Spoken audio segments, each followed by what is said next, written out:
Chai! Now wow, people wey suppose talk truth to power don't off mic. And if we talk, now 500,000 they go summer us, call them hate speech. But fear not, Maiyegun don't come. Him go torchlight every corner, nooks and cranny of all these bad people where they spoil our country.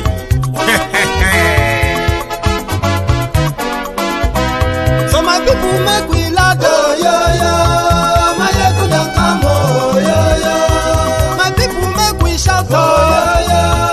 Maiyegun don't come, oh, yo, yo. Maiyegun don't come, man of the masses, oh, yo, yo. Maiyegun don't come, oh, yo, yo. Maiyegun diary politico, oh, yo, yo. Maiyegun don't come, oh, yo, yo. This one not the off in mind, oh, yo, yo. Maiyegun don't come, oh, yo, yo. Can in the touchlight every corner, oh, yo, yo. Maiyegun don't come, oh, yo, yo. Okay, some people be they holla say they want the power. Chai, them be promise us say we go get light and power. Nah. Them hustle sote they can't get the power.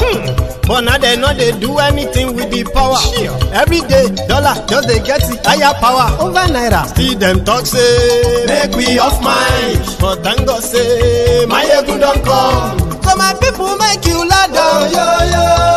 Maiyegun don't come, oh, yo, yo. My people make we shout, oh, yo, yo. Maiyegun don't come, oh, yo, yo. Maiyegun don't come, man of the masses, oh, yo, yo. Maiyegun don't come, oh, yo, yo. Maiyegun diary politico, oh, yo, yo. Maiyegun don't come, oh, yo, yo. This one not they off in mind, oh, yo, yo. Maiyegun don't come, oh, yo, yo. Person where they do evil, no one make person talk. Them say that Maiyegun, that man too they talk. He too they talk. Say Maiyegun diary, he they hot like pepper. But every day then they take money in bulk.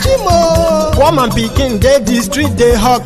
Still them talk say make we no talk. But thank God say Maiyegun don't come. So my people make you laugh, oh, yo, yo. Maiyegun don't come, oh, yo, yo. My people make you shout, oh, yo, yo. Maiyegun don't come, oh, yo, yo. Maiyegun don't come, man of the masses, oh, yo, yo. Maiyegun don't come, oh, yo, yo. Maiyegun diary politico, oh, yo, yo. Maiyegun don't come, oh, yo, yo. This man not they off in mind, oh, yo, yo. Maiyegun don't come, oh, yo, yo.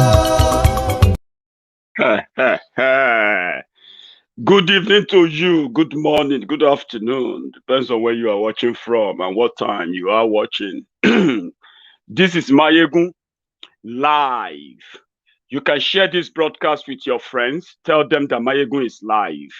You can share this video as well with not so friendly friends of yours. Tell them Maiyegun is live. Here, everybody will get his own share. You will get your own portion. Now, turn by turn, okay? So we call this place the Temple of Truth.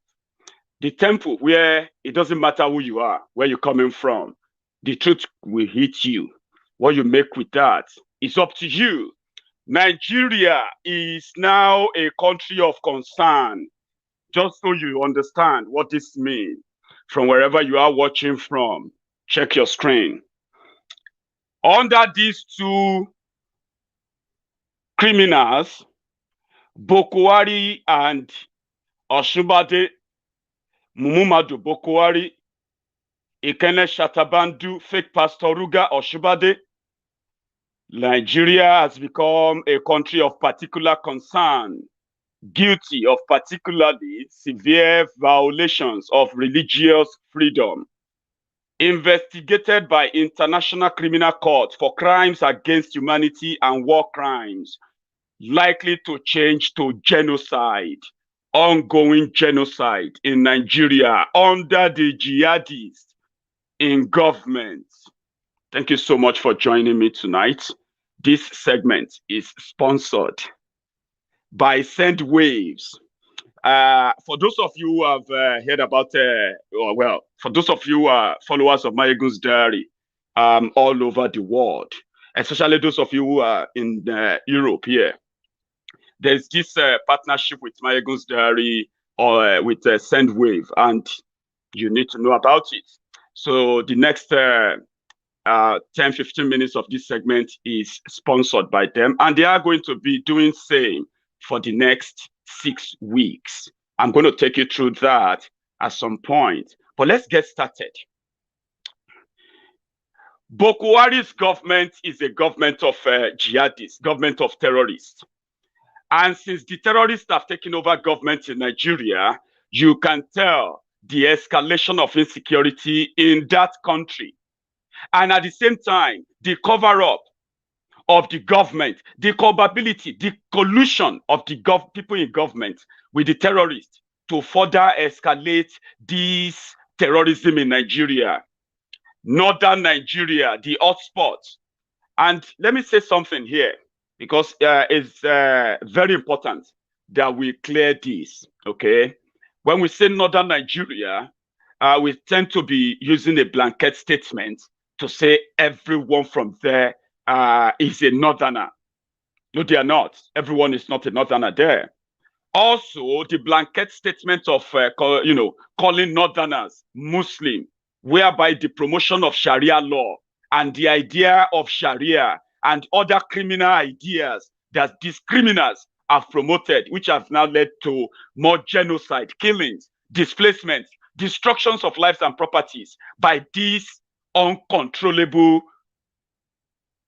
criminals in power today. When you go to the side of Kaduna, southern Kaduna, we have, it has come to light, those behind what is now today the killing field in southern Kaduna.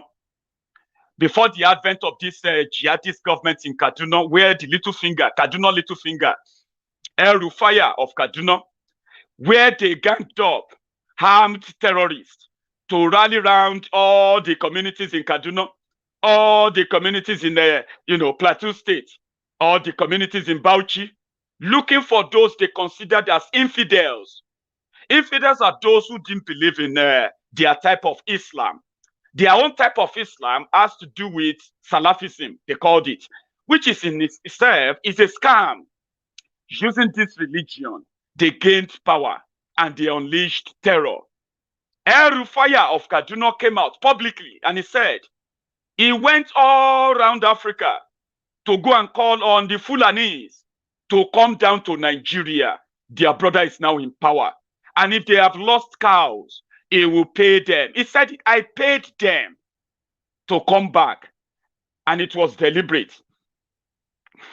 JNI, an Islamic body in northern Nigeria, came together to raise alarm of the increasing churches and Christianity in northern Nigeria, which is contrary to the belief and the teachings of their forebearers, Usman Dan Fodio, Ahmadu Bello, and the rest of those terrorists they mentioned as their progenitors. Nigeria is meant to be a country whereby you can be whatever you want to be. You can be a Christian, you can be a Muslim, you can be an animist, you can be whatever you want to be. You can even be a Maiyegun who doesn't have any of these religions to call his. That is how it should be, a freedom to worship whatever you want without anyone regarding or referring to you as infidel, something dirty, something, filthy, something that they should never touch. That is how they see the rest of Nigeria. And these guys, they raised the alarm of the increasing numbers of infidels. They were supposed to be Nigerians, by the way. Nigeria is supposed to be a secular state, a secular country, whereby, yes, Christians, Muslims should coexist respectfully without anyone trying to kill one another. But that is not the truth. In practice, the northern political criminals, they believe in one thing, and that one thing is jihad. That one thing is war of bloodbath and supremacy, subjugation of others, including their own people. So how does that work? Criminals decided to raise terrorists.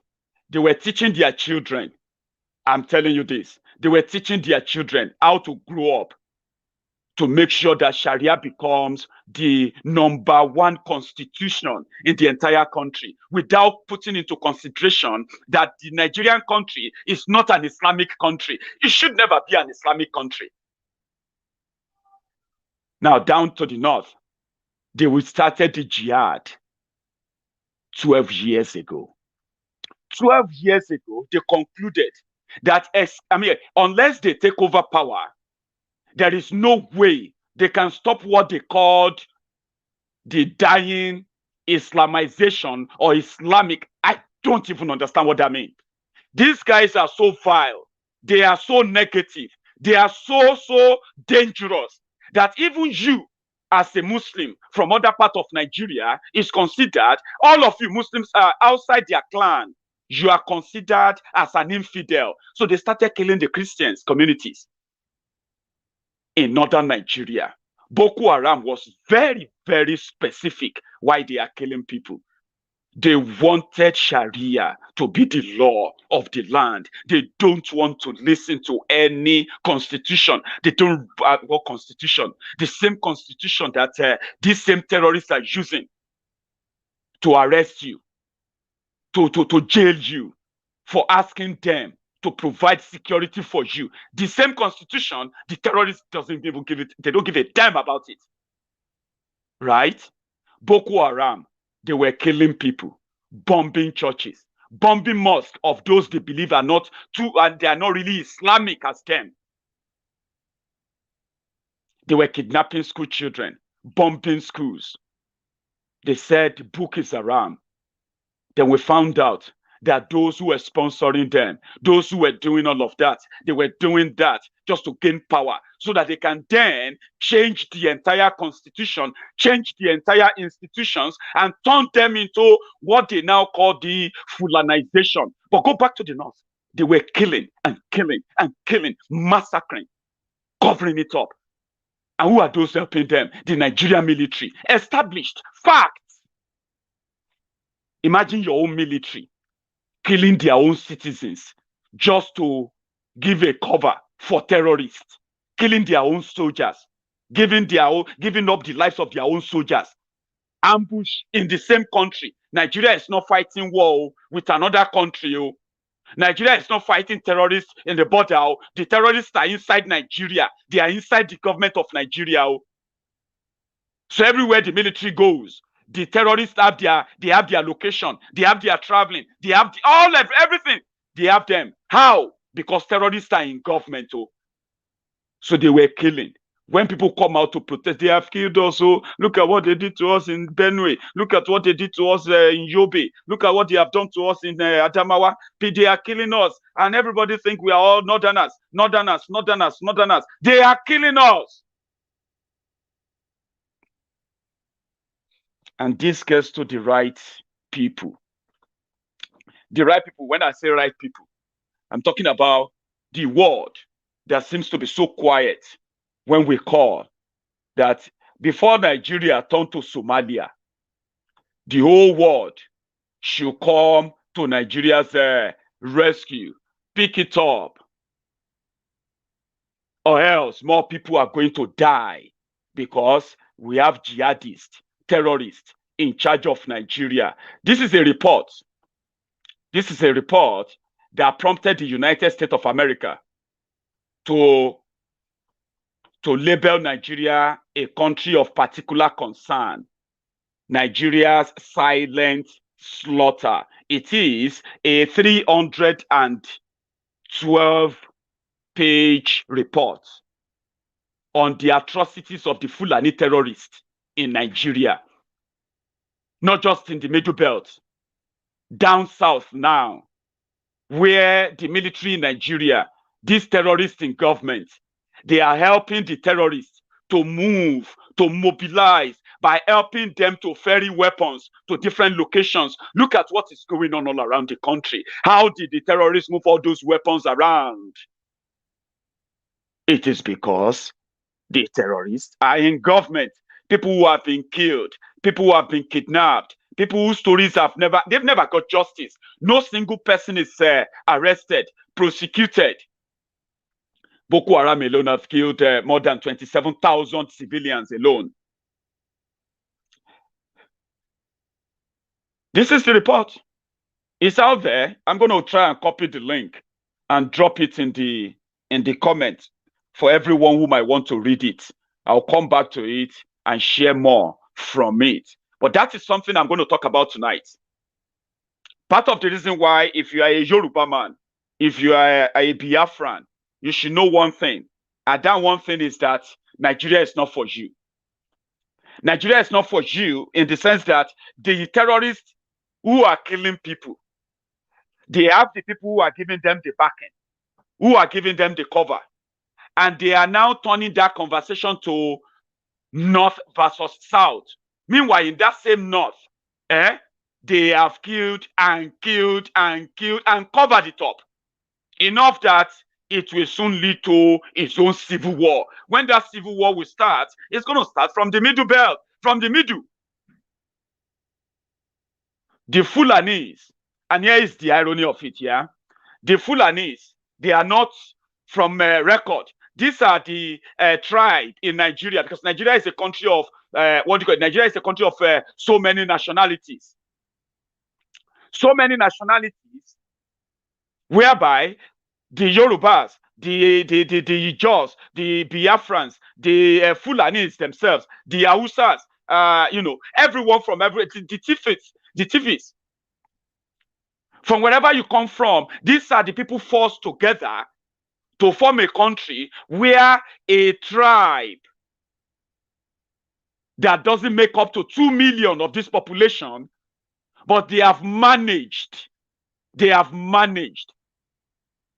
to harness the advantage of the propaganda, religion, and so many other things to make themselves more relevant than the rest. Unfortunately, when you talk about that North today, you will see our Hausa brothers and sisters. They will take offense. You know why? Because they have a connection of what? Religion.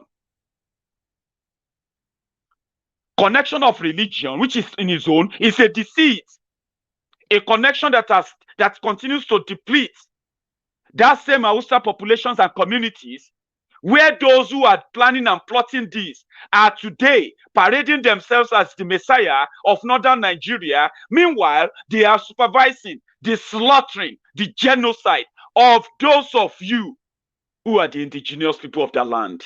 But because of Nigeria, because of Islam, because of one religion that they are blinding you with, of course, you will defend the North, defend the terrorists. How does that make any sense? Then if that makes sense to you, how would that even make any sense to a Southerner that you are being told to ignore the obvious, where terrorists are in charge of your national security? And here you are, terrorists who are killing, kidnapping, and raping women in Nigeria. They've never been brought to book. They will never be brought to book. You know it. And you ask yourself, why?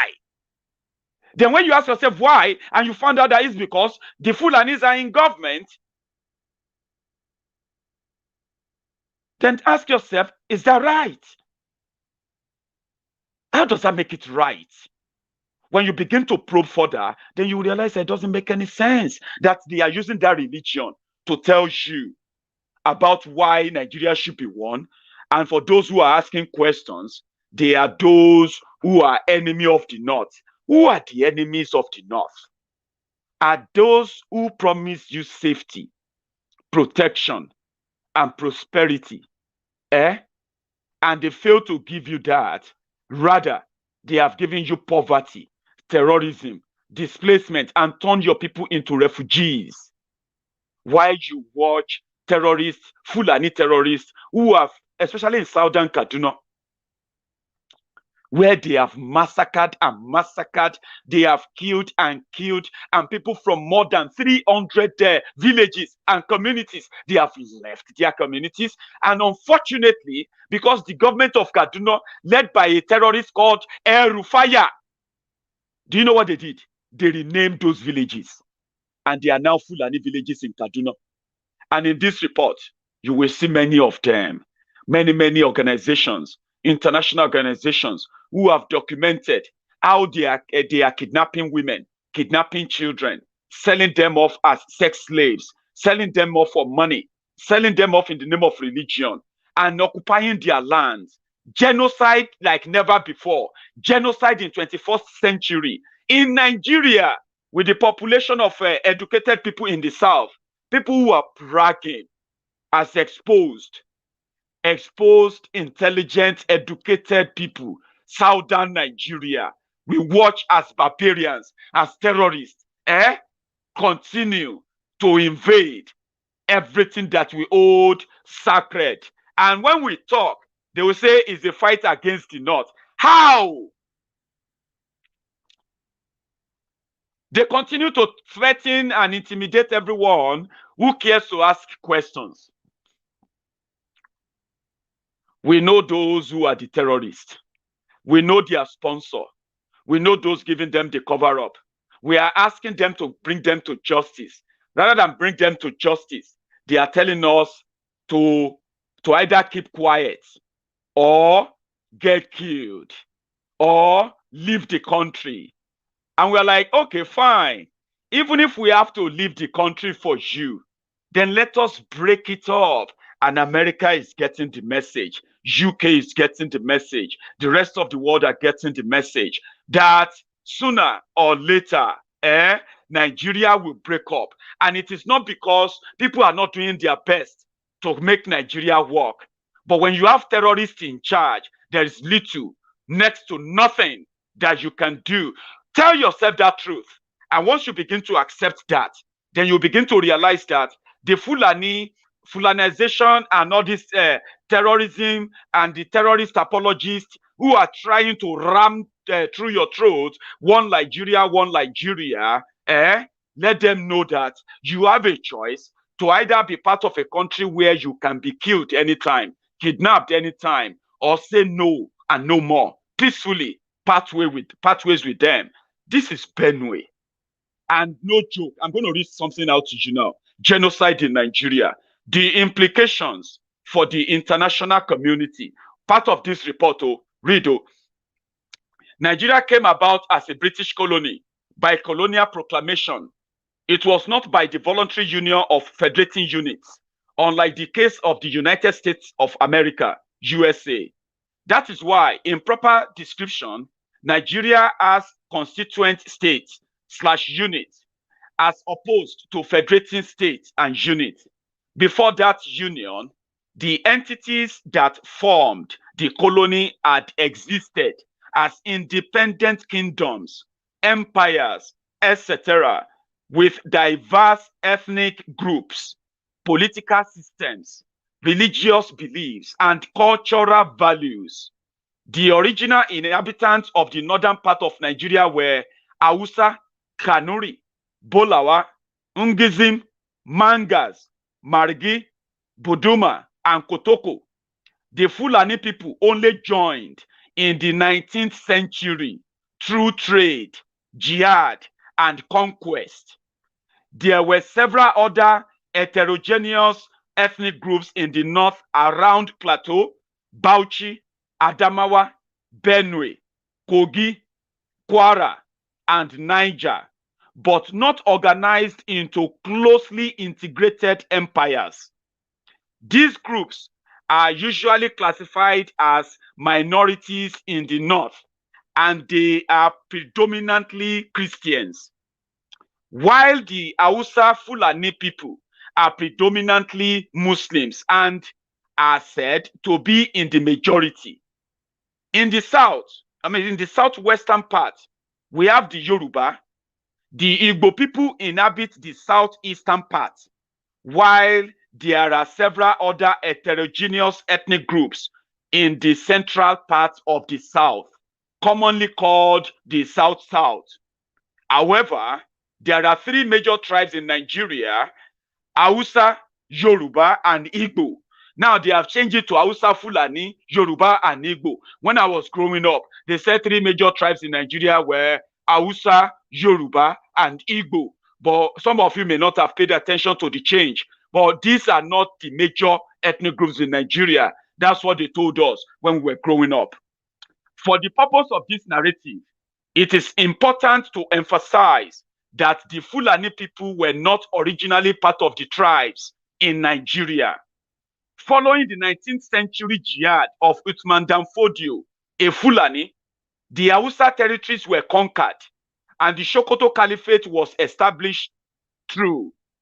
Usman Dan Fodio captured Gobir in 1808 after executing its king, extended the conquest to other Hausa kingdoms and replaced their kings, Sarki, with Sultan and Emirs, and ruled over them after establishing the Sokoto Caliphate. It has been stated that the success of the jihad of Usman Dan Fodio was one of the religious triumphalism that aimed at expanding the caliphate to other parts of Nigeria in the irrevocable bid to dip the Quran into the Atlantic Ocean in Lagos. The jihad was therefore a full-blown Islamization agenda. Attempts to extend the caliphate southwards met with resistance in some places and some measures of success in other places. Those that could not resist the jihad surrendered their ancestral land. The caliphate thereafter became a dominant force in the north, and the indirect rule introduced by the colonialists suited the caliphate system. The colonial administration thereafter created the Protectorate of Northern Nigeria and the Protectorate of Southern Nigeria. The amalgamation of the two protectorates by Lord Frederick Lugard in 1914 resulted into the union called Nigeria that has existed till date. The Nigeria's attainment of independence from colonial rule on 1st October 1960 and that of Republican status in 1963 have brought no concomitant liberation of the country from ethno-religious crises or adequate economic and political development. Notwithstanding attempts by most of the previous governments and the current government at the federal and state levels to introduce economic, political, and social reforms. Pioneer nationalists of the Nigerian state were preoccupied with agitations for independence. They did not consider the imperative of negotiating the future of a country endowed with diversities. Shortly after independence, Nigeria started experiencing series of violent conflicts motivated by political and ethno-religious sentiments. The many years of military rule exacerbated the already bad situation, as it did not allow citizens to constructively engage in discussions that would turn diversities into resource opportunities. Thereafter, other dimensions of criminality crept into the conflicts as religious and ethnic identities take center stage in the political and economic empowerment. As a result, agitations for self-determination in some parts of the country, exemplified by the activities of the Independent People of Biafra, IPOB, and the movement for the emancipation of the Niger Delta, MEND, amongst others, have over the years been militarily suppressed. At a point in the past, the whole country was drawn into a civil war on account of the clamor for self-determination with external manifestation. Notably, this issue still subsists and is unarguably one of the albatrosses of the Nigerian Federation. It was taken for granted that the 46 years of British rule over the amalgamated Nigeria up till the independence in 1960, the republicanism of 1963, as well as years of military rule, the experience, the lessons from the Civil War fought between 1967 and 1970, the idea of a jihad or continuation of the 1804 jihad, or one ethnic group wanting to dominate the others, or others have altogether made it impossible for the various government policies to unite the country. It is believed that in order to ensure the dominance of the Hausa Fulani in governance, the then colonial administration in Nigeria deliberately suppressed the progressives and nationalist groups from the South for daring to request for independence. And as part of the punishment for the nationalists, handed over a polity fraught with dishonest censor figures, political gerrymandering, and favoritism in the appointment into the public service in favor of the northern region as a reward for the northerners' loyalty to the colonial administration.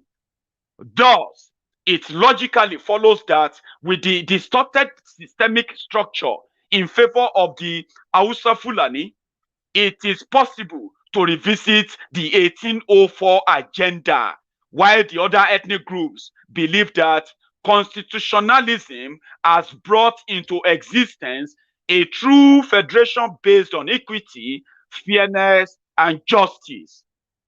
As at 1804, when jihad was unveiled, the United Nations was non-existent. Thus, there was nothing like international law recognized fundamental rights until 1948, when the United Nations made the Universal Declaration on Human Rights, UDHR, which guarantees some basic fundamental rights for every individual in the world. In addition, there are several conventions and resolutions passed by the various organs of the United Nations to ensure that the rights of individuals are not only promoted and protected, but also guaranteed good governance.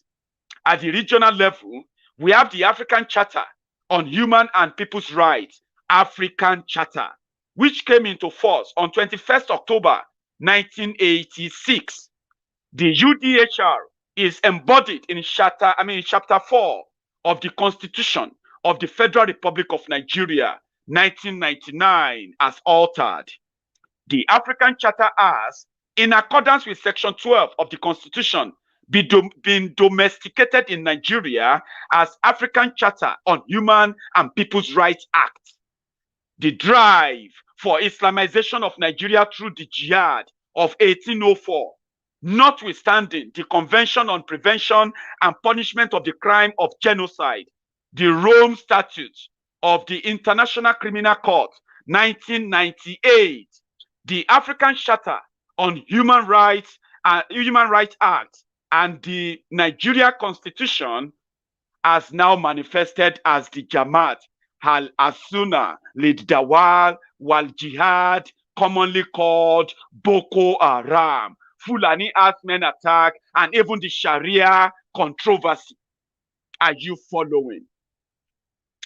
Certainly, the Nigerian government does not act adequately under the applicable laws, such as performing the obligation under the Constitution and the prosecution of offenders under the Criminal Code, Penal Code, Anti-Torture Act, Terrorism Prevention Act, as amended. Nigeria has laws to prosecute terrorists, but Boko Haram will rather rehabilitate them. Never forget that. When people ask that this is not what they negotiated for when they joined Nigeria, they know what they are talking about. Defending Nigeria makes you a fool, a foolish person who doesn't even realize that he's a fool.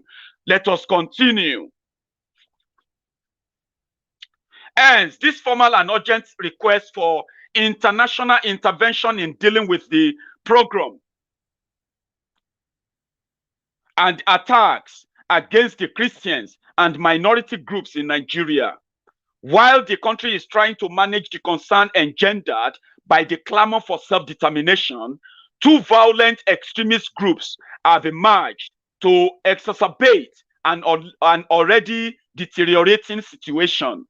The first was the emergence in 2002 of Boko Haram, religiously committed to the rejection of Western education and enthronement of Islam as the only religion in Nigeria.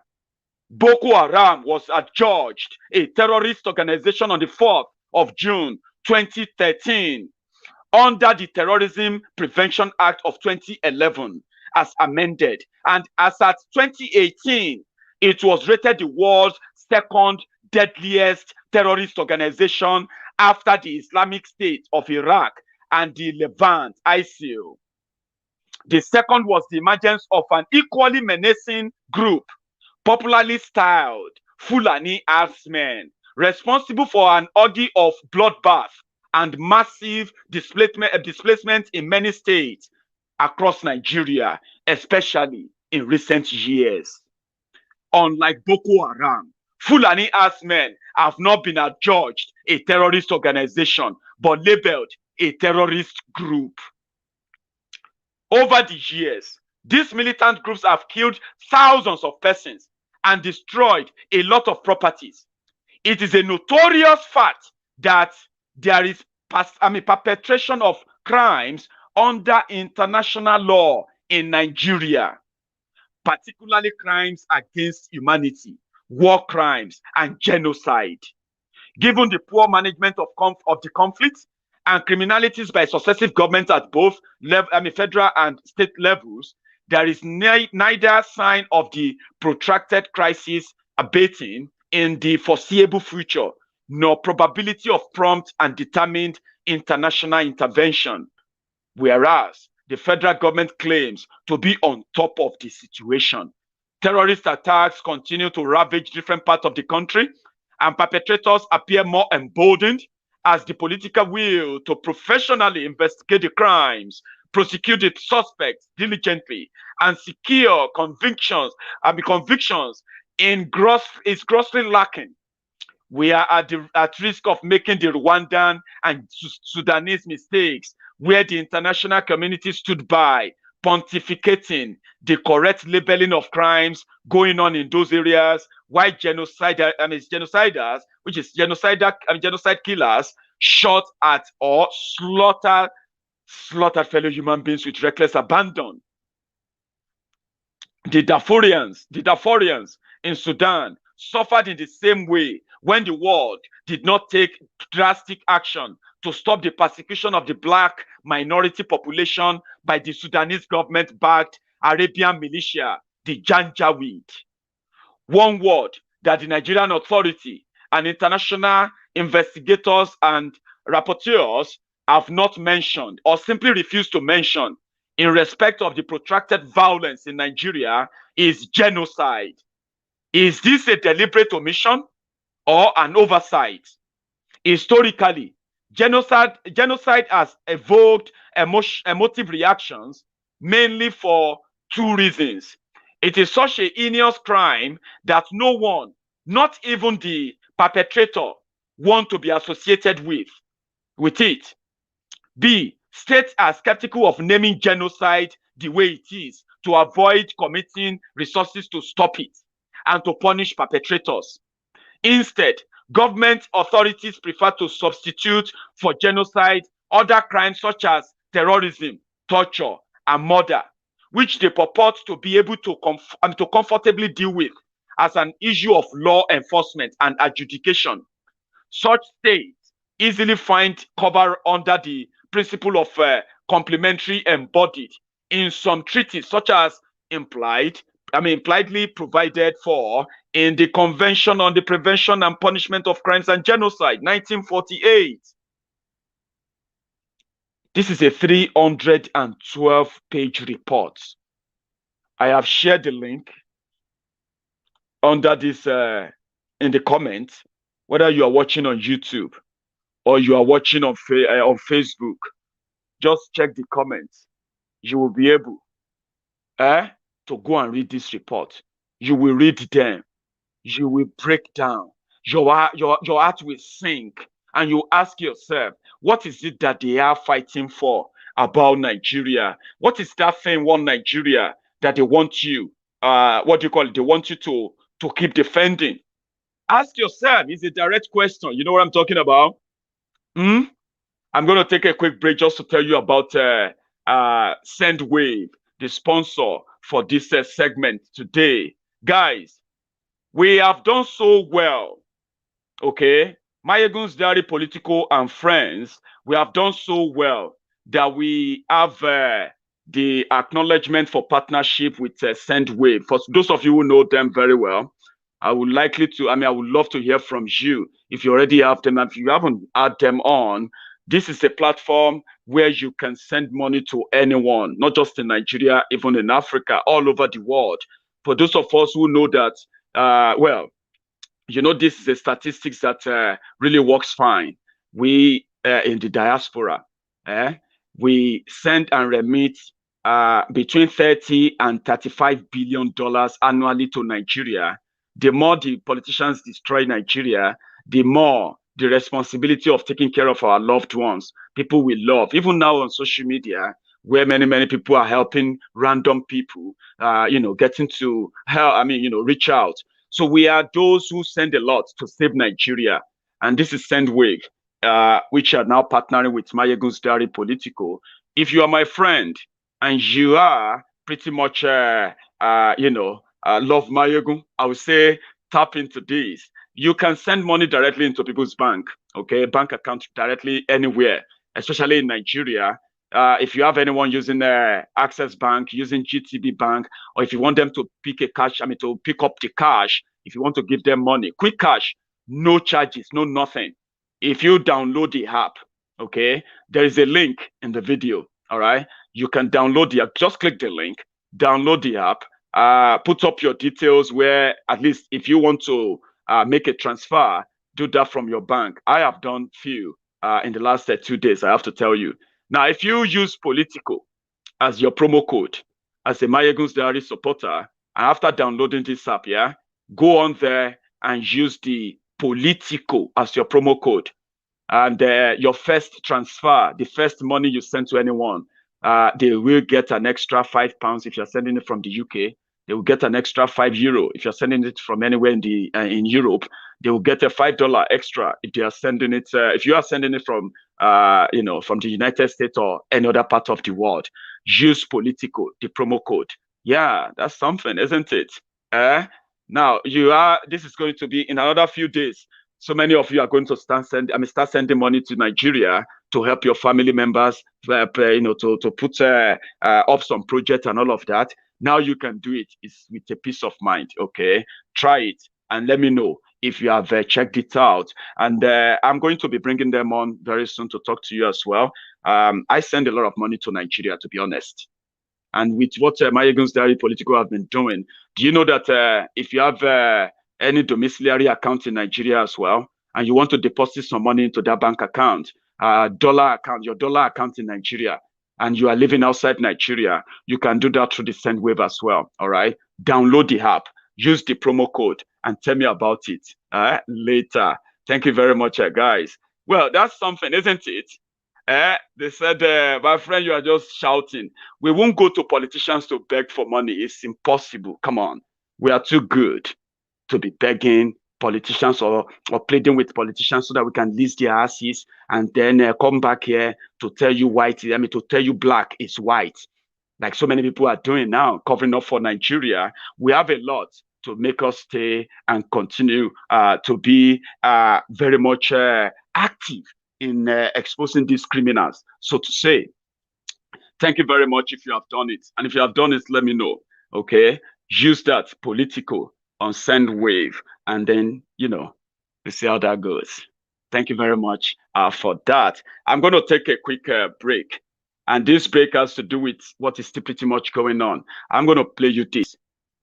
Even agrarian, even with the disputes with the herders and the farmers, there is much opportunity in Nigeria. So I want to put this number on the record again. from the Statistical Risk Assessment that says Nigeria as a whole faces a 7.3% risk of experiencing a new mass killing by the end of 2021, making it the 6th highest in the world.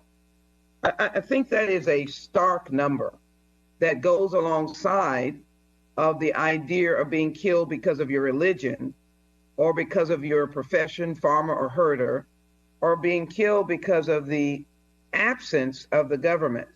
So I'm going to raise this question with Ambassador Brownback, Ambassador Tan. And Ambassador Tan, I really, as an expert in criminal justice, I happen to be senior member on the subcommittee on crime on judiciary and spent a lot of time on international terrorism and other issues. But I want you to answer from the perspective of the issue of crime. And then to Ambassador Assistant Secretary Destro. So I'll start with Ambassador Brownback. The question is, what is the Nigerian government not doing? What has the Nigerian government not paid attention to legislatively? Dr. King said, I may not be able to change hearts, but I can change laws. My opening remark says that the government, to my understanding and belief, we have President Buhari. I've known all the presidents for the last 20 years plus. President Buhari has recently been elected. He is a Muslim. Why has there not been any effective government interaction on behalf of its own citizens who stand one after another to be kidnapped for ransom, to be killed, to have boys who are trying to go to school taken, to have girls who are trying to go to school taken and their virginity taken away from them? So what is it that they are not doing, or what are they doing? Ambassador Brownback?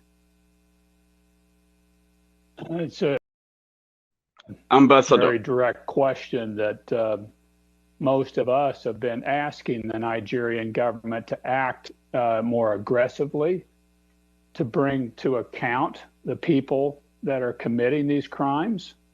When I toured and traveled to Nigeria and met with government officials and individuals in the society, they're saying all these crimes are happening and nobody's ever brought to justice. They're not prosecuted. They're not providing security for their own people. You could go to many areas and find villages that had been just attacked and targeted, and no police there, and no response. And then you get these communal reprisal acts that happen. People offer, some other places offer help, and then it's not accepted by the Nigerian government. And then there just seems to be either this lack of will or ability, or both, to address what we deem to be a growing and very in a bad problem. And that if it gets out of control, you could see really a number of other additional things take place. So that's why, the secretary, I believe, put them as a country of particular concern this year, because they tolerated the situation. It wasn't as much of government action, but it was inaction and tolerating these terrible circumstances that we need the Nigerians to get more aggressive to respond to. Thank you. Ambassador Tan? Yes, thank you, Representative. And Do you get that now? yes, thank you. What is the government not doing? We know the truth. Whatever they are bringing on, jihad or whatever it's going to be called, let us know one thing, that the southern Nigeria will not be part of it. We have read it in the history about the jihad that got stopped by the Yorubas when they got to Ilorin, and they couldn't cross since then. And they decided to play the long game, which is the waiting game, to gain political power. Play takia, they call it. And I think that one is the Fulani part, so I don't know. Tequila. But they have a Hausa word for it. Again, let me read it out to you. They have a slogan, Ashagiya Agiara, a Hausa term that means to participate in governance and correct it until you get enough power to dismantle the entire system and replace it with Sharia law. According to them, jihad isn't entirely ruled out, but it has its time. So it is a waiting game. We are going to play a long game, a waiting game. And the Southerners who are beneficiary from the rot, the political class, those who call themselves the elites, they are looting the much they can loot from the system themselves, buy themselves citizenship elsewhere. And once everything pafuk, right? Boom, they will disappear. And it's almost at that stage now. So the jihad they are staging is already here. And nobody should tell you otherwise. They have created name like terrorism, but it is time for us to begin to call it the real name, genocide going on in Nigeria.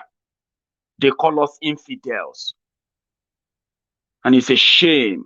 It's a shame what religion has done to you. Some of you who actually agree with them and you became terrorist sympathizers yourselves. It is a shame that you call your fellow human being infidels because of your own religion, because of whatever you are reading in your own religion, whatever your own religion is teaching you.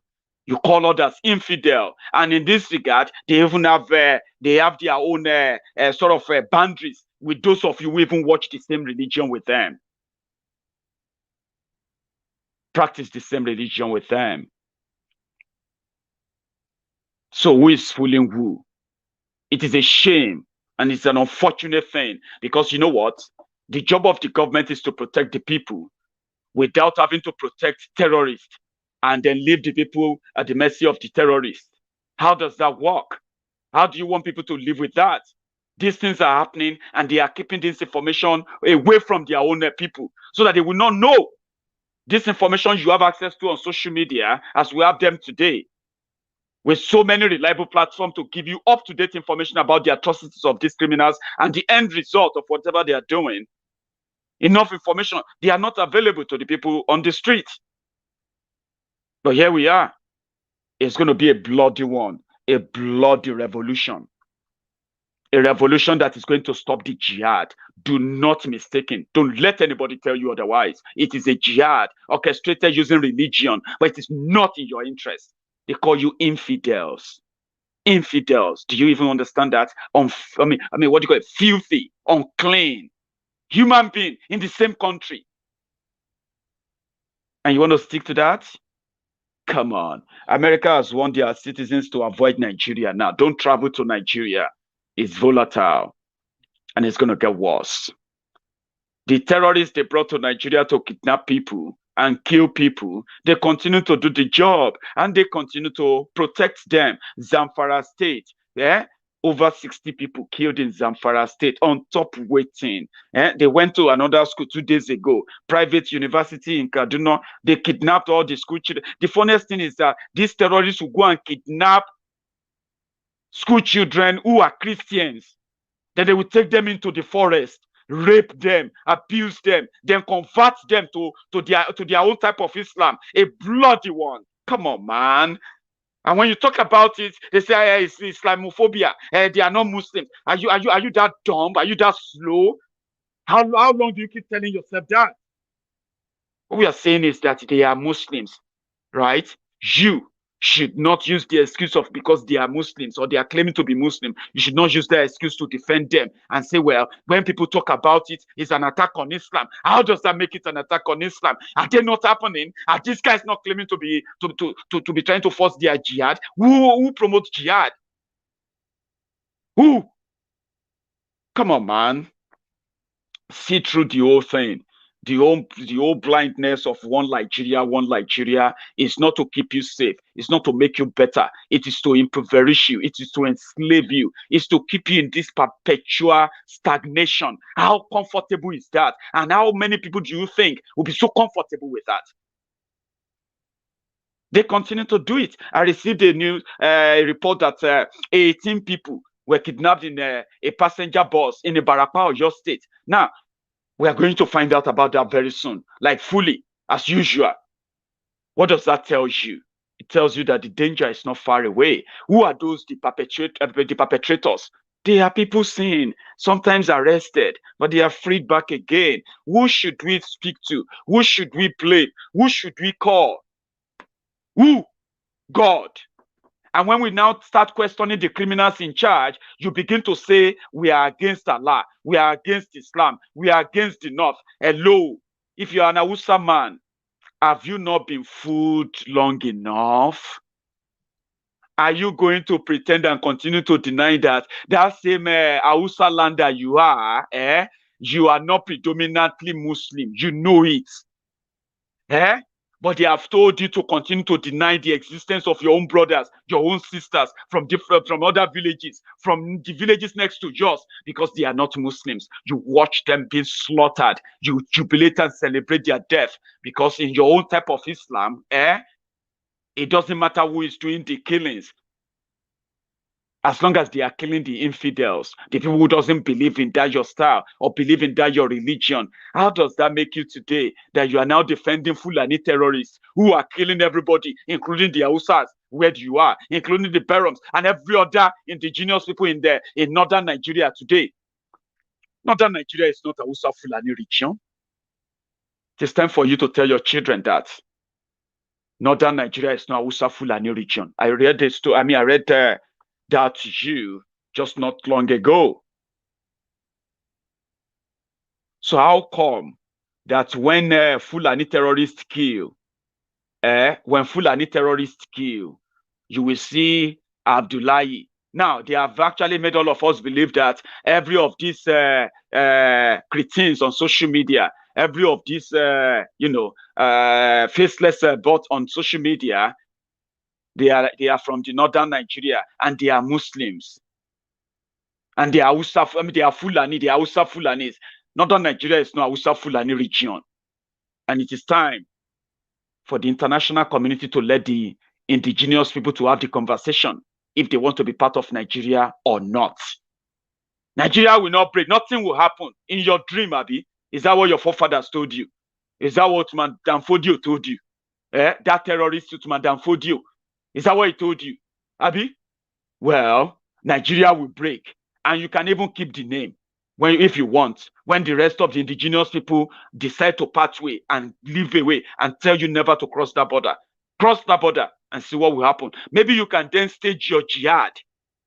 The same way you opened your border, you opened your borders for terrorists from Niger, from Chad, from Mali, from all these places, The same way you opened your borders for them to enter Nigeria through your land, kill your people, took over your land, kill everyone they could kill. Then they are now coming down south, and you are there telling us Nigeria will not break. Abi, you will keep Nigeria as long as you want Nigeria, because northern Nigeria is not Hausa Fulani region.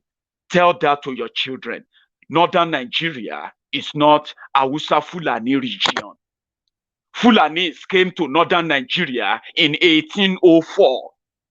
They don't even belong to the indigenous people of whatever is called Nigeria today. They don't belong there until 1804.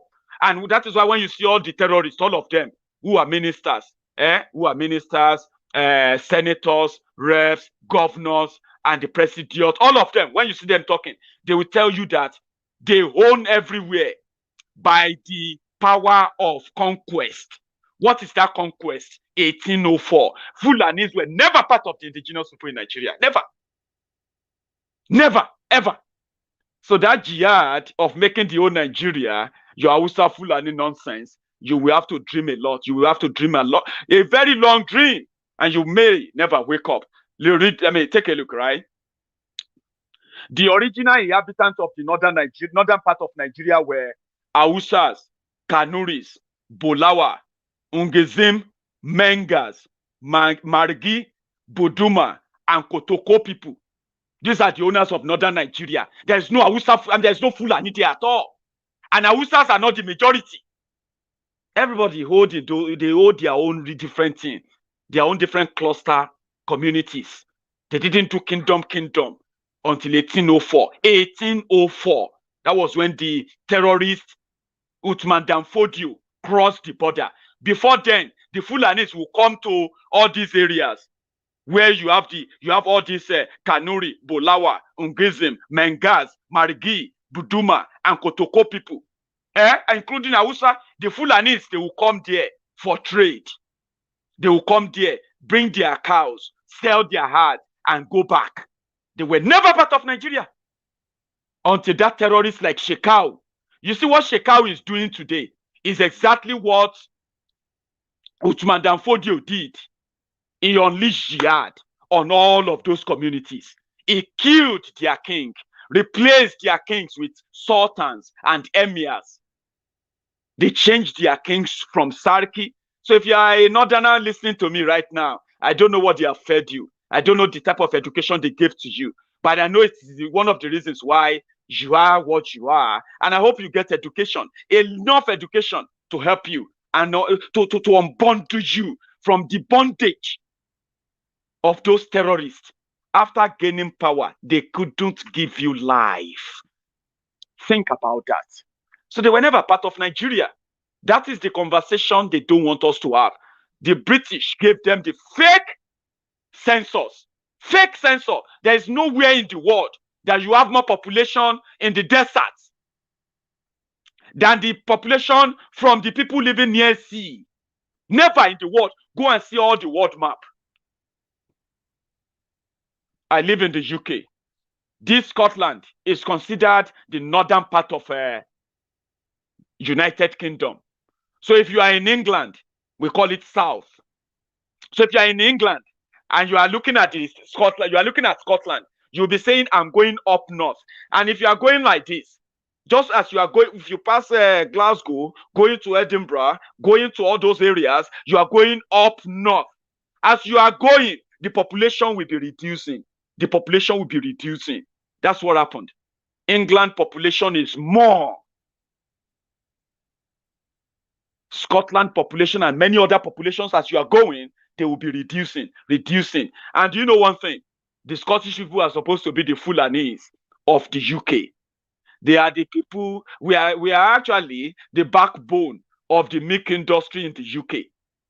All this meat, beef, everything, pork, Scottish farmers, they are filling in the gap. That is why I can get a big bottle of milk for just £1.20 or £1.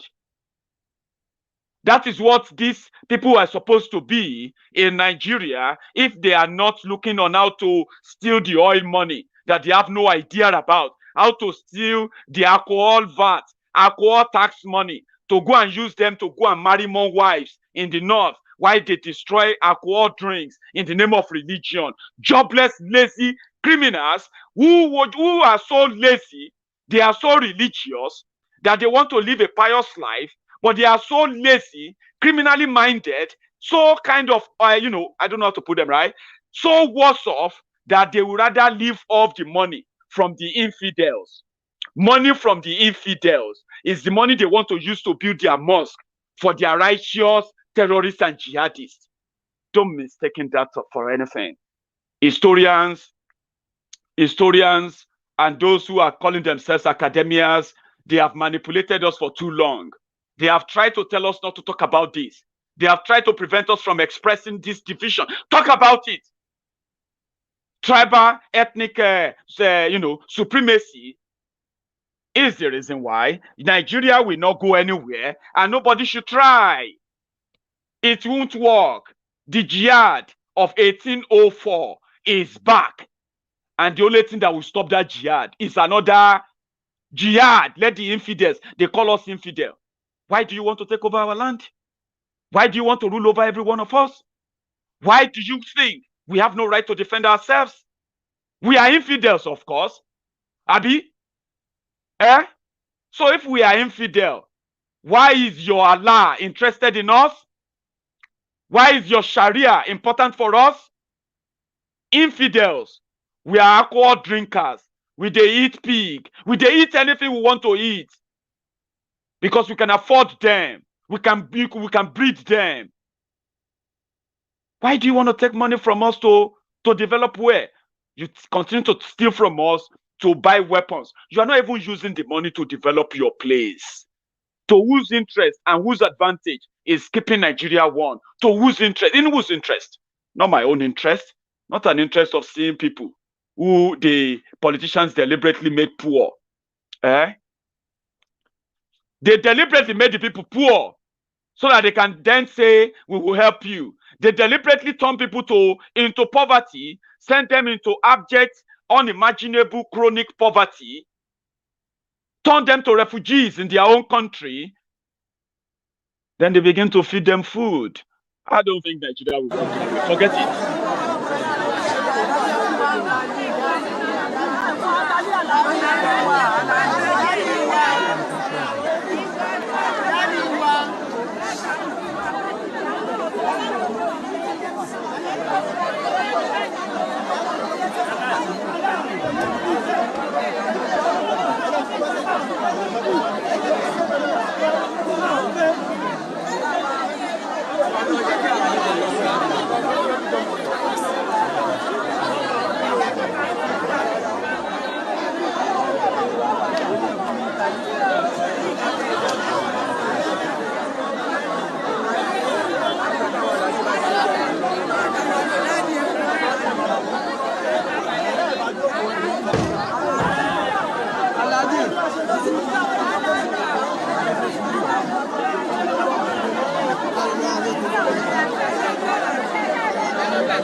The video. Let's join this with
Mr. Kilonica too.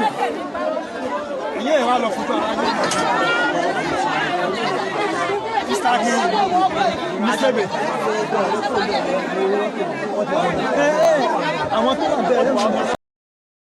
When they make people poor, then they volunteer to be the helpers.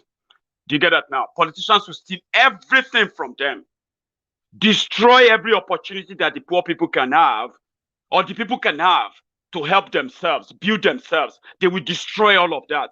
Now, in that same country now, which is the most indebted country right now in Africa, the poverty capital of the world, the most terrorized country in the whole of Africa, third most terrorized people in the whole world, now the number one jobless people's headquarters in the whole world. All of this has pushed people more and more into desperation. Election is about to come. They can't go to farm and start and probably grow their own food. The terrorists will chase them. They will end up in the hands of the terrorists, gun-wielding terrorists, hanging in the highway, the motorways, waiting for the travelers to kidnap. Those who are not kidnapped, they are starving, hungry, scared. And the politicians then offer themselves, we will help you. Go here, everybody, come and collect food inside Seriki house. Senator is calling all of you to come and collect food. They say, long about, see crowd. Politicians, they will be standing next to themselves. They will invite people to come and collect food, come and collect food. The money they stole from them, buying food for them. They say, come and collect food, come and collect food. Then they will say, more people, they suffer. Oh boy, see crowd. Politicians who stole their money. When they now see the poor people who show up for a cup of rice, for $10 gift, they will then start saying, hey, oh boy, poor people plenty. Oh. See poor people. Sir, the head of all of these people will be praying for you. All the head of all these people that you are giving food to, they will be praying. You will be prospering. You will be this. You will be that. Do you understand the trajectory? It is a sorry case. It's a shame that anyone wants to continue to subject their own people to continue to be part of that arrangement. How does that help you? I'm going to open the line for another 30 minutes. So if you want to have anything to share, you can phone in. Remember, you can go and download your own SendWave. You are Maiyegun friend. You send money to people in Nigeria. How about you start with some moderate change that you do send to people, whereby you have to get charged when you want to give somebody 20,000, 10,000, and then you ended up having to pay commission for it. Download this SendWave. Use the political promo code. Trust me, you will thank me later. It comes handy. I've tried it. All right. It comes so handy. So I'm going to open the line, and I have my first call tonight. Hello. Hello, good evening. Good evening there, my brother. This is Daniel from Lagos, Nigeria. Daniel from Lagos. See, we have a caller from Lagos. The first time in a while. Yeah, go on, please. I've been following you for like 4 years now. Thank you, Baba. What I want to say here is this. You see, Nigeria will never learn. Nigeria will never grow up. Number one, just look at what is happening. How can a Western nation like Lagos Southwest, with the crowd you just showed, lining up, queuing up for food, like, seriously? Has it really gotten to that stage? And at the end of the day, you will still see able-bodied men that can think. They don't want to think outside the box. That religion has clouded their judgment. 2023, they will still collect money, still share for the less privileged, just to vote for their Oga at the top. At the Oga at the top. And they will still be messed up for another 4 years. Like, I don't know, Maiyegun, but thank you for just opening up everything. I've been following you. Thank you. I've come to realize so many things. Religion destroyed this country. Religion caged us. And I've come to understand that for you to really understand or follow what you are saying, some people need to unlearn what they have learned. Absolutely. To enable them grab what you are saying. Because this thing you are saying to some people is still like a test by moonlight. But finally, everybody will wake up. Last, just like this Ogogo. I don't know if you have seen this, but watch your screen. Everybody will be all right. Thank you so much, my brother. Bugwala ma je breakfast. Asiko to ni kaluku ma je tie ototo ni. Summa billah. Hello there. I have another caller, and I want to suspect this is Princess again. And I want you to introduce yourself. Yes, please, ma. Yeah, this is Princess from Lagos. How Good evening. Good evening, ma. I'm fine. Fine. I'm fine. Daniel said something earlier. He said he could not believe this is Lagos. Well, that was Lagos. Like I said, we're in Lagos, Nigeria, and it is happening. Yeah? Nobody can tell us our story or history. Our educated Southerners are very funny, you know? If you look at it very deeply, we've all been censored from childhood. We have. They don't tell us our history properly in school. Who made the syllabus we used for social studies at primary and secondary education level? The government. So they only tell you what they want you to know. The teachers would only teach you what the syllabus says they should teach you. That's right. So this is the beginning of what is to come, Maiyegun. To learn who rules over you, simply find out who you're not allowed to talk about or criticize. The Nigerian media ordinarily not mention the Fulanis. They call them headsmen, and it is deliberate. I am happy about the publicity this is getting. We should, in fact, we should all be happy to have you in our lives. Because in a country where the truth is censored every now and then, and someone is here bringing it on every now and then, not relenting, not getting tired about it, and we still have to tell people you have to like this broadcast. It is an obligation to like the broadcast. Because whatever Maiyegun is bringing to the table, the Nigerian media is not giving you all that. Thank you. We are just the control thing, and it is just from the information. Yeah. Yep. If the information is controlled in a country, then you can control the human behavior. Why do people jump queue in Nigeria, and when they get to London, and they just have to stand in the same queue and have to be patient and everything? Because the society won't allow it. But they believe when they do it here, they'll get away with it. That's right. You know? Thank you. So we have a long way to go. Yeah? But we are getting there.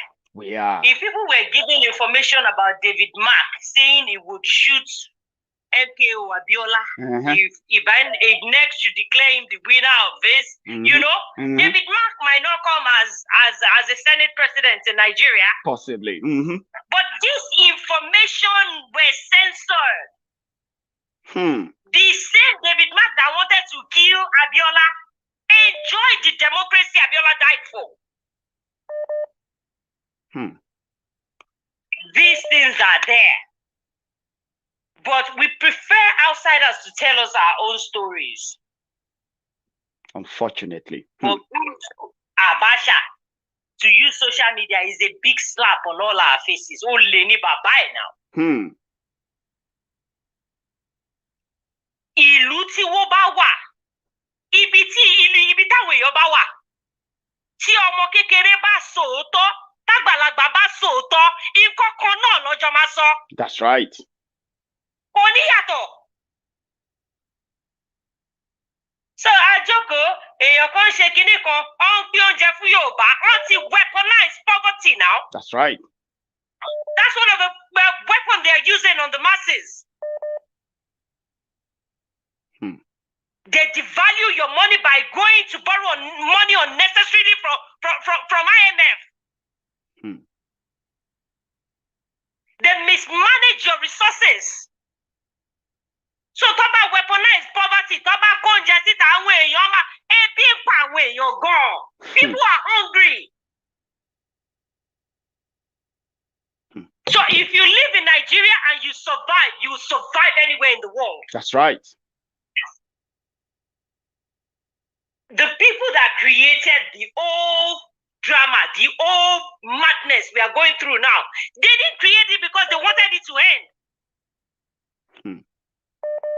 So you're going to use the violence to get it by force. To see, it's like telling people to kneel down. Yeah, when you tell a whole lot of people to kneel down, and you put your table, you put a slab on their backs while kneeling down, and you place your table on it, and you're hitting on their backs. Immediately, the people under that table get tired and get up. Then the party is over. Thank you, Princess.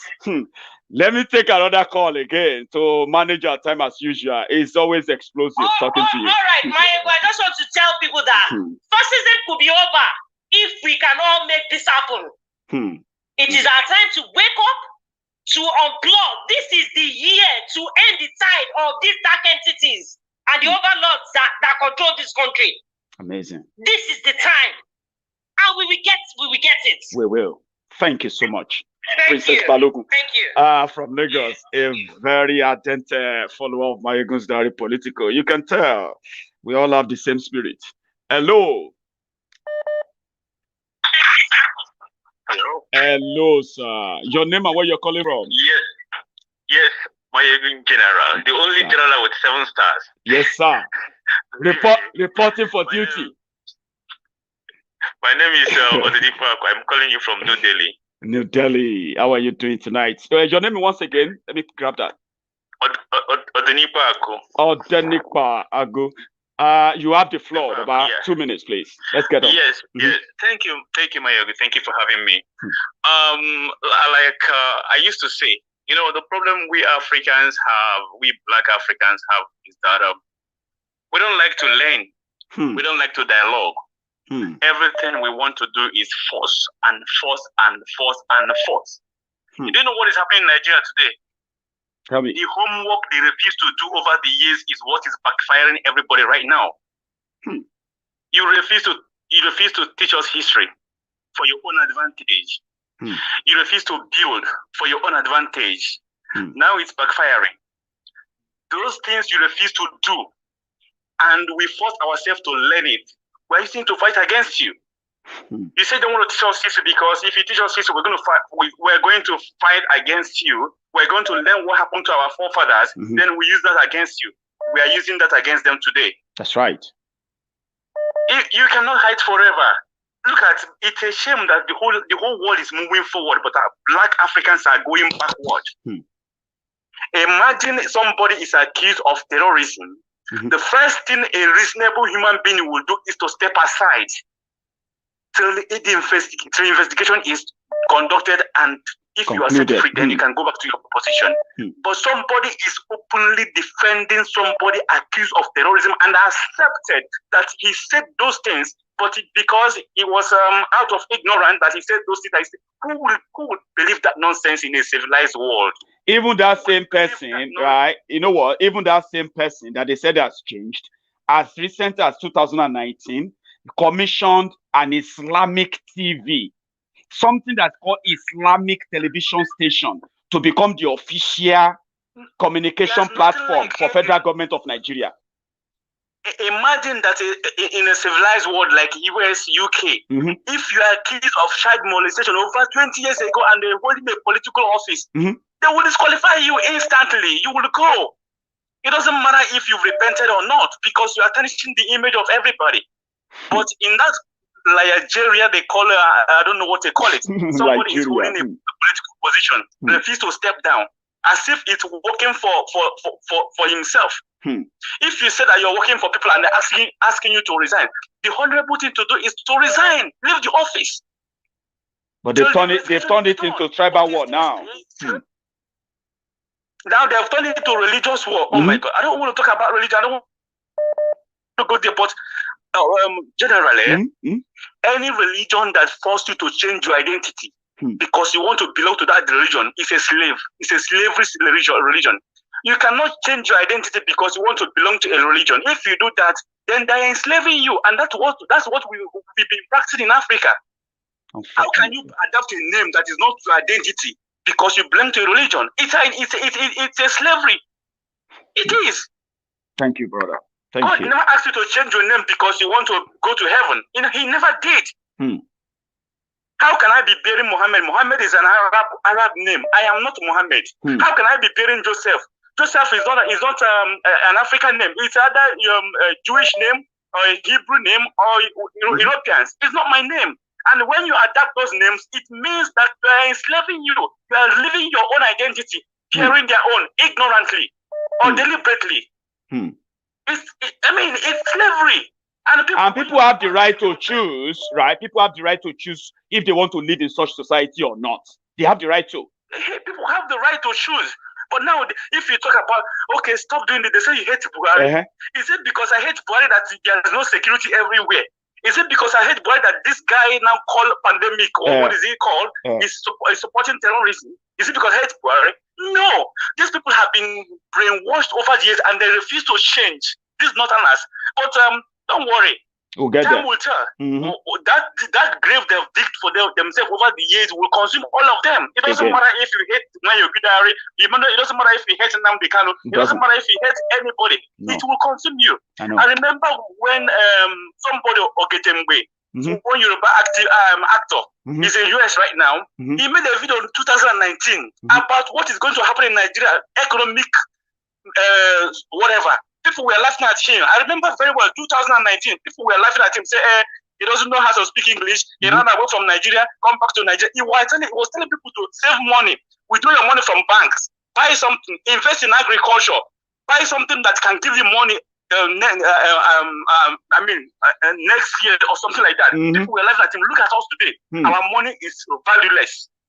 If you have money in the bank in Nigeria, it's nonsense. It's nothing. It's rubbish. Nigeria is gone and it's gone forever. Thank you, Maiyegun. Thank you so much, Agu. I appreciate that. It seems that every one of Maiyegun's diary, they have become philosophers. So, because even I can listen to all of you all day. Hello. Hello there. Hello. Oh, brilliant. Good evening, ma. Your name and where you're calling from? My name is Rosemary, and I'm calling from Tulsa, Oklahoma, United States. Rosemary, finally, ma, I can hear your voice. I've been reading your comments all the time. How are you? I'm doing great. How are you doing? Not bad. Thanks for asking. Now you have the floor. It's a pleasure having you, by the way. Yeah, go on, ma. I'm so glad to get hold of you today. Like you said, I've been following, and most of the time, because of the time difference, I don't get you on. But I'm off. I just saw you on. I'm like, let me. In short, I was praying that you should take call today, since I'm available. The prayer is answered. Go on. Even though I'm not in Nigeria, the situation of Nigeria really hurts me. When I start thinking about it, it's like I'm going to have heart attack. It's like I'm going to have mental problem because I cannot just get how illiterate, rude, educated in Nigeria. It surprises me how strangers are ruling the owners of the land. It baffles me how the minority is ruling the majority. So I don't just know, but I just want to tell you something that you all that are agitating for the breakup of Nigeria should not think that you're wasting your time. I used to be somebody who believed so much in one Nigeria, and which used to cause a fight between me and my elder sister in Chicago. She was actually the one that introduced me to your program. Really? So, yeah. So, because she was trying to get me my mind oriented why there should be no one Nigeria. So she would say, listen to Maiyegun, listen to Simon Epa and Mazen Nandekano. And when I started listening to you guys, my mentality really changed. It's like something opened my eyes. So I just want to encourage you all to continue. Don't think you're wasting your time. You are really, really doing a great deal. Because if somebody like me today, we want Nigeria to break up in the next minute, then I don't think anybody who listens to you guys will resist it. So it will only take time, and I don't even want it to take much time because many people are dying. That's right. Many people are dying on daily basis. So as for me, as soon as we can get Nigeria destroyed, the sooner the better, and the more light will be saved. Thank you. And before I give other people the opportunity to talk, I just want to ask you one simple question. Please. I love your program so much because of the names, the realistic names you give to people. All these Boko Haram, Ngozi Haram, and or whatnot. I laugh when I hear those names. So, but I want to know, why have you not given Jonathan a name? Jonathan deserves one name. He's not. I'm a Biafran. You haven't heard. He's not a good man. Yeah, you haven't heard. We have a name for him. We call him Good Luck Egbere Jolantan. Okay. So you can put J-O. Yeah, you can put J-O, then dash lantern. So it's pretty much just like a burnt lantern. That's what that means. And Egbere is somebody who seems to feel like, Egbere is this crybaby, bush baby, right? And Egbere cries about because he feels like he's powerless, he's helpless. And when you look at Jonathan during his last days, he was pretty much like an Egbere. Now you know. We call him Good Luck Egbere Jolantan. Yeah. Thank you, ma. So much. Please continue the good work. I will. The good work. Thank you.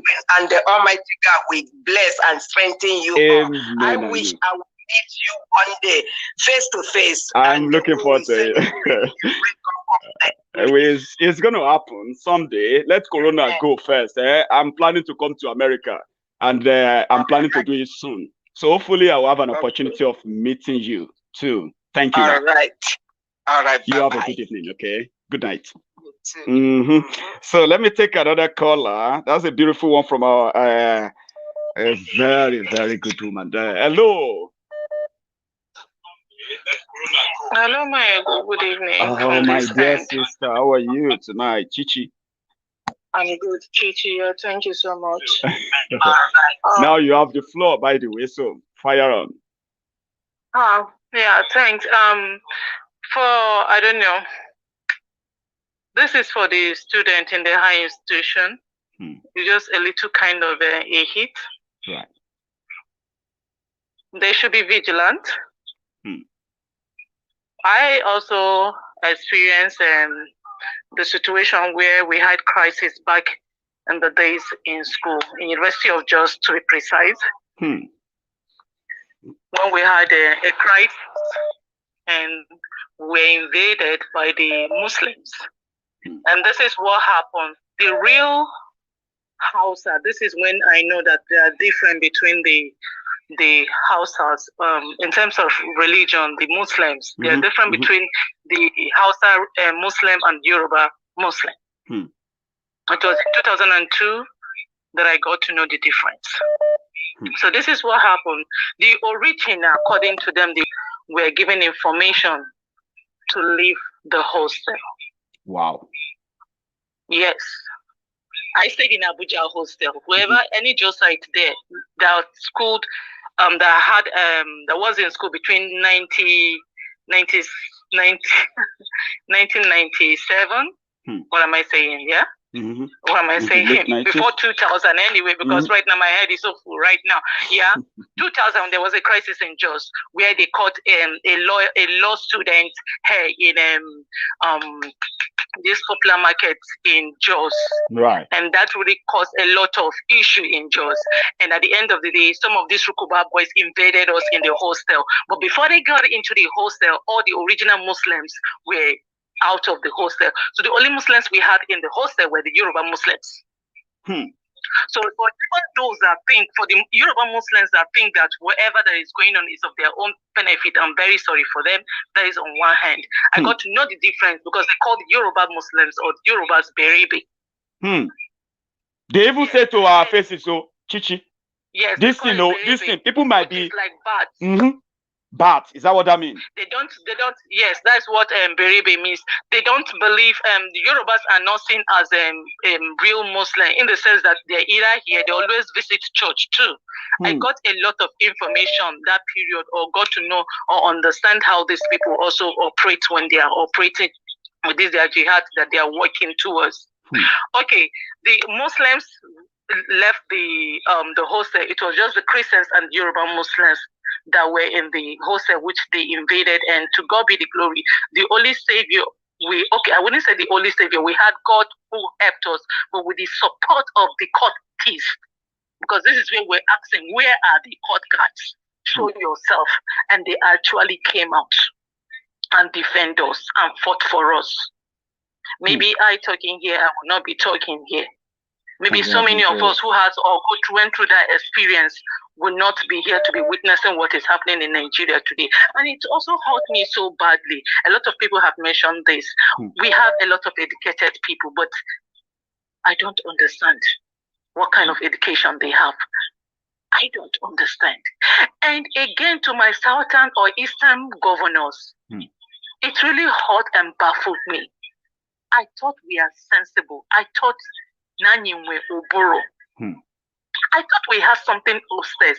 Please permit me. I might even want to use my language. Please feel free, Chichi, please, because a lot of people are listening too. Please. But just garnish it enough to carry me along, eh? Please. Yes, I will try. My thoughts, but it so hurt me. It so hurt me.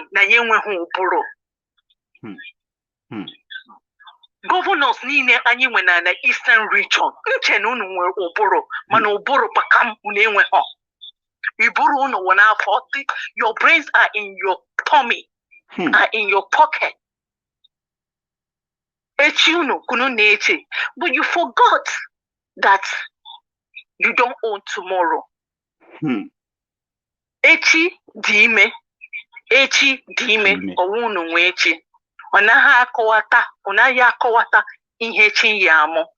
power might be in your hand today, but will it still remain in your hand till tomorrow? Are you certain that power will be in your hand tomorrow? And we might think that, wait, religion, we say God is coming, there's going to be judgment, or you think that there's not going to be judgment. But at my age, at my late 40s, I have come to the understanding that the evil men do. They certainly will reap from it. Because I have lived some life that when I turn around, I say, oh, this is the nemesis of it. It might be fun today, but it will not be fun tomorrow. Everything has time. That's right. That's right. Everybody play his or her card. Keep playing. At least it is good. We had always known where this whole thing we're going to. And thank God, the song you're singing today, Maiyegun, is not the song you were singing last year. The song have changed. You were trying to wake people up. And so many of us also were, those that could call and be alarming people, get up from your sleep and your slumber. Thank God, it is no longer wake up and get up from your slumber. Everybody is awake. Exactly. If there are people who that are not awake, are those should I say, like mostly at the northern part of the region that are not awake, those ones that are on the street. And it seems to be deliberate too. Not that they don't know what is going on. Yes, it is deliberate. It is deliberate because I understand these people with their mentality, like I said, they have their way of brainwashing their people. What they tell their people, like, of course, it's all over. Because during that crisis, I got to know that when they kill somebody or in between the crisis, they die, they go to heaven, they inherit how many virgins, how many wives, concubines, and all bullshit that they use in brainwashing them and push them into wherever it is they are trying to achieve. It's unfortunate. Chichi, thank you so much. Really unfortunate. Go on. Thank you so much, Maiyegun, as usual. Keep up with the good job. The Lord is with you. He is behind you. Thank you very much for the support as well. For always. Nigeria will definitely break. There's no. It's a matter of time. I have seen this thing. I have seen this thing years back, and people that are not like I think I told you the other time. Somebody met me in where I am in the country to tell me that was like 4 years ago. If I'm not 4, 5 years ago, to tell me that my president is not alive. If Buhari is alive, this is another thing people should be thinking. If Buhari is alive. Why would he be there and his own state is invaded? Meanwhile, he is busy taking care of another country. that also brings me to think that Buhari is not even in Nigeria. Okay. I just want you to wrap it, because of that time. Because, we can go on and on and on and on and on. Chichi. So we'll use another time again, all right? Everybody has a lot to say. Let's be honest, okay? I'm so sorry that if you are not so lucky that I picked your call, it is not deliberate, okay? I just pick them randomly. Hello, sir. Hello, sir. Maiyegun. Hello, sir. Your name and where you are calling from? This is Ahmed Amosun, calling from the United States. Ahmed Amosun. Good evening, sir. Yeah, Amosun. Yeah. You have the floor, sir. Yeah, I just want to contribute.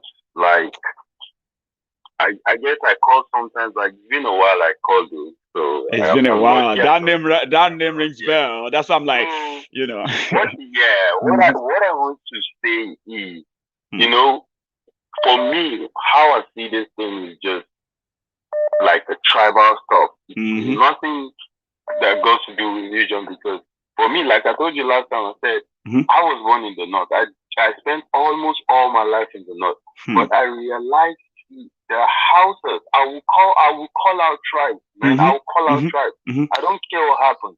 My parents still live in the northern part of Nigeria. As I talk to you, they still live in Kaduna State. Wow. But I used to tell them, I used to talk to them, I say, why can't you people use your brain? I've been in the United States for a long time now, but I used to tell them each time I go back home, I'll be like, you guys will still be the ones to come and beg. When are you going to stop begging?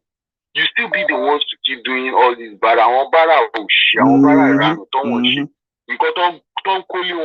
But they will never understand. They will just support like tribal thing. It's in their blood. It's in their blood. I don't know. Even when it's working against them, even when it's working against them, they will still defend it. Then one paint religion, and when they keep painting the religion like, Islam is. Come to the United States and see. I always tell them, come to the United States and see the way people practice religion. If you come here, okay, like me now, Yaomi, she's an African American, but man, she converted to Islam and stuff like that. And you see people that are practicing Islam here in the United States, Black Americans are practicing Islam. So today they become Muslims. They don't smoke. They don't drink, they don't do anything, but go back there to the north. You see those people, okay, you're a Muslim, but I want to know my basic gas and they don't drink alcohol. Who said so? Go there, you see there are beer parlors that they sneak and go buy alcohol and drink it. All those things that, like, if you want to do it, come out and do it. Nobody will stop you. But to be hiding behind and start doing some nonsense, making people feel like some part of Nigeria or their Nigeria are the bad people. Like, I don't know. Oh my goodness, that's just what I want to say. Thank you, sir. It's not. That's why I said. You see on my program. That's why I keep telling people that there are things I'm going to say about these criminals. And I don't want you to see them from the prism. From the prism of your own religion, because it has nothing to do with you. These are dubious people who are appearing to be religious. You know what I mean? I don't see it that way. And you know this pandemic of the thing. The last I think I sent a comment. There was a comment I dropped when I was talking about pandemic when he was having this debate with Mohammed Yusuf and stuff like that. The person that was behind Mohammed Yusuf when they caught Mohammed Yusuf, this guy was my classmate in the Nigerian army. Mohammed Rege is the one. If you go on Google and search, and you will see the little guy behind Mohammed Yusuf. He's a soldier. He's my classmate in the Nigerian army. The 2006 NE in the Nigerian army. So like when I was talking, this Pantami is a fool. He's an idiot. So that one, Kako, make them know what they won't do, but now idiot can be. So unfortunately, as the government, they don't go do anything. So we go just they look for a way to break out. No, just come out. That Nigeria no be our work with the go. Make everybody my lot here. Everybody my lot here. No be by force. Thank you, sir. Thank you very much for your time. I can let back everybody. Thank you, sir. All right. All right, sir. Take care. So I'm going to be drawing the curtain soon, and I'm so sorry if you have been trying and I've not been picking because some people are on there. I'm going to take just 2 more. This is the first one. Hello. Hello. Maiyegun don't come, oh yo, Maiyegun Don't come, oh yo. Yes, sir. Your name and where you are calling from? I'm calling from Austria, Vienna. My name is Chukwudi. Chukwudi. Yeah, my brother. Yes, sir. My brother, you go to hammer him as you hammer him. So that's right. No turning back because the truth now go set up free, nothing else. And we have to be sure and be clear. Let no one, just like they have been using history, hiding certain history just to control our mind that we don't know our rights anymore. So we will bring them out. So as you be mentioning the 1804, anybody when they talk about Nigeria, and doesn't mention 1804, they are not in touch with reality. Because in the head of these people who are carrying this agenda, they might practice their akia, which is coming from the Quran to deceive so-called infidel. They feel comfortable to lie, to deceive you, because they believe that they want to dip the Quran in the Atlantic. So we have to be talking anybody, because it is too much. This is not the time for people to deal with the religion without knowledge. Nowadays, we have to look into the things they believe, read the book, because now if their prophet in the hadith tell them they say he go rain terror, he say God make him victorious by terror. So, and if they, because some media people will be saying they just decide to believe in Islam, but then these guys will see them as inferior because they go quote some hadith, quote some Quran, take them, they get confidence. This is why when they do they shout Allahu Akbar, you know. So and they will be shouting Allahu Akbar, Allahu Akbar, Allahu Akbar. How is that when you are killing other Muslims too, killing Christians, killing everybody? Allahu Akbar, Allahu Akbar. How does that make them? This is what I'm telling you, because those who call themselves moderate Muslims, if they will come believe they themselves know the original, because they themselves get quotations when they get from the Hadith, which is the biography of Muhammad, and from the Quran itself. And sometimes they will get some peaceful quotations from the Quran, but they have what they call abrogation in the Quran. So the later things abrogate the former one. So they can use it to pass through when they are minority. But when they are majority, they use these later ones, which actually tells them that they should not even behave like they have a Christian friend or a Jewish friend or any friend who is not a Muslim. Because if they are the same thing, and they are the lowest of all creatures. You know, so this is I'm talking about. I'm quoting from the Quran. So knowledge can set us free. So when we see the base of the ideology of the people, what's it make them block their mind, think that they do God work?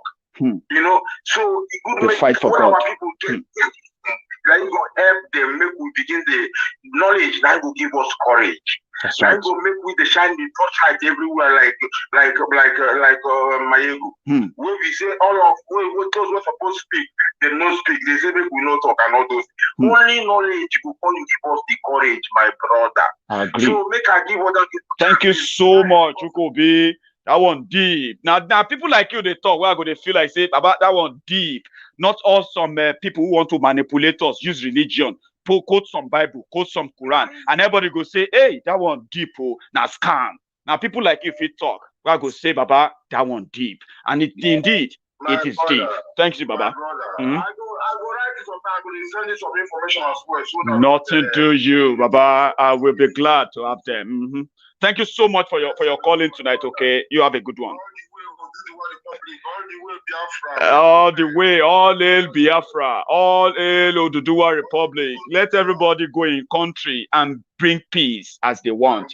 Thanks, Chikobi.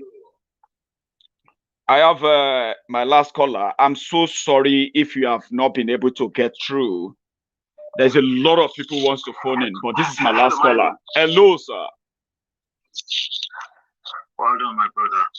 Yes, you see, the case that we are seeing today in Nigeria, I'll bring your mind back to what we read about Sterling, because the sister that spoke earlier mentioned about poverty being weaponized. That's true. You remember what Stalin did and what he said?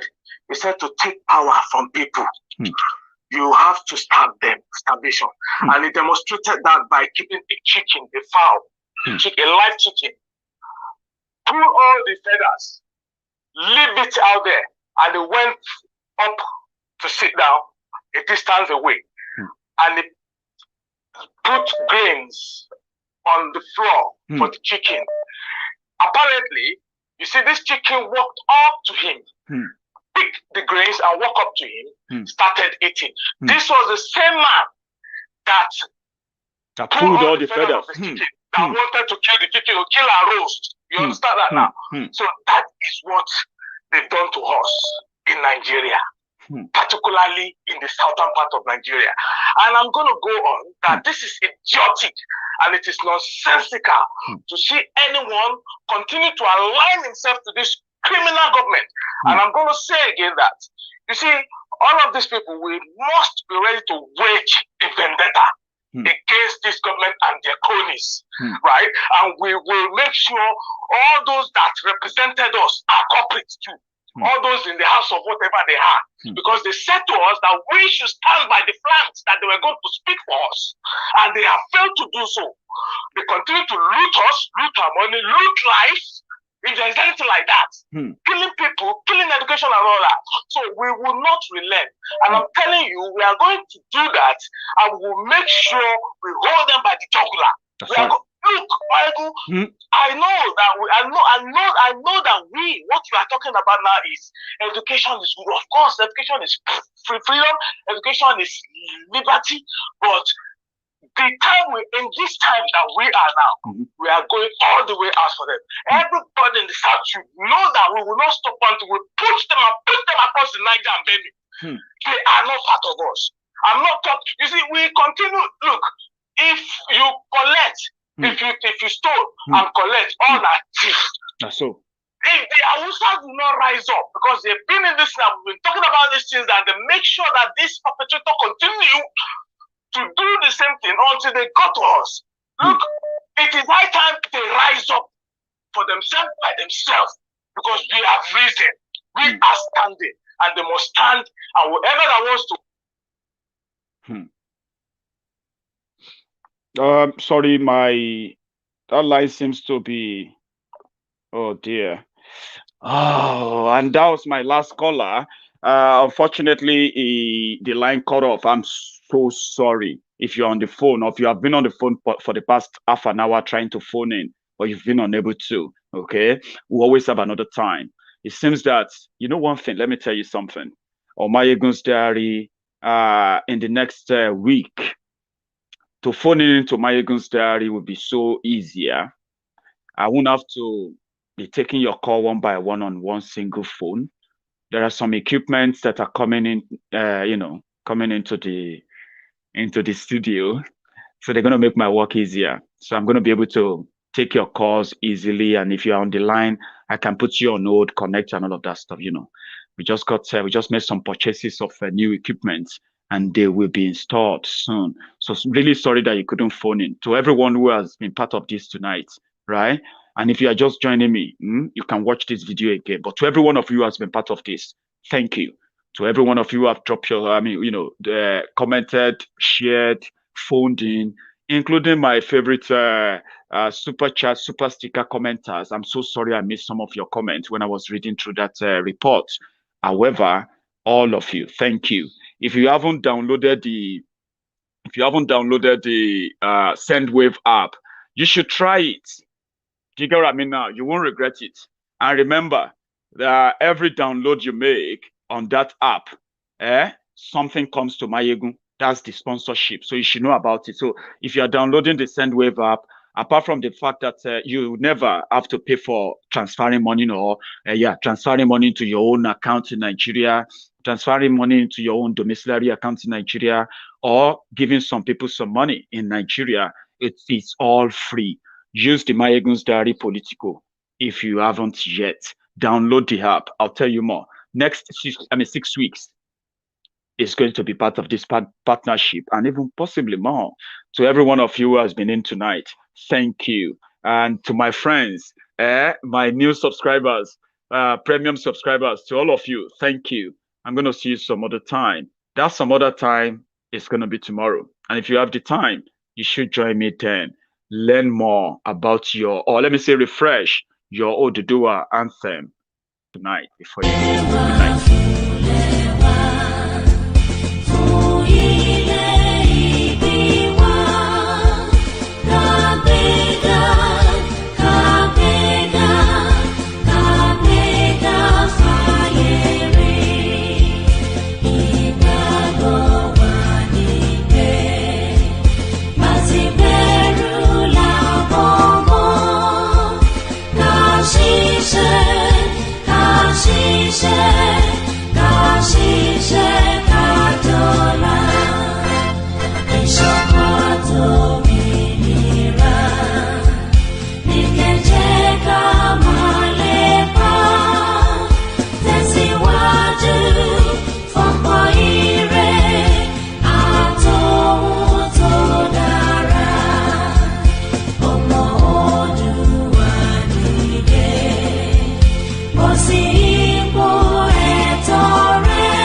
Maiyegun ti dé. Maiyegun ti dé. Ọ̀jẹ̀lú Ẹ̀súnràkì. Maiyegun ti dé. Àní Ẹ̀súnràkì. Maiyegun ti dé. Lórí Facebook. Maiyegun ti dé. Àní Ẹ̀súnràkì. Maiyegun ti dé. Lórí YouTube. Maiyegun ti dé. Àní Ẹ̀súnràkì. Maiyegun ti dé. Bọ́ bàbá gbé wúrẹ́. Maiyegun máa wí. Àní Ẹ̀súnràkì. Maiyegun ti dé. Ijó ìgbádìyẹ. Maiyegun máa wí. Àní Ẹ̀súnràkì. Maiyegun ti dé. Pẹ̀sìdó bá rúfin o. Maiyegun máa wí. Àní Ẹ̀súnràkì. Maiyegun ti dé. Kí gómìnà kówó jẹ. Maiyegun máa wí. Àní Ẹ̀súnràkì. Maiyegun ti dé. Ọlọ́pàá ti ń darí bá. Maiyegun máa wí. Àní Ẹ̀súnràkì. Maiyegun ti dé. Aṣòfin tí ń rúfin o. Maiyegun máa wí. Àní Ẹ̀súnràkì. Maiyegun ti dé. Òkúrọ̀ olóṣèlú. Maiyegun máa wí. Àní Ẹ̀súnràkì. Maiyegun ti dé. Ọ̀jẹ̀lú Ẹ̀súnràkì. Maiyegun ti dé. Àní Ẹ̀súnràkì. Maiyegun ti dé.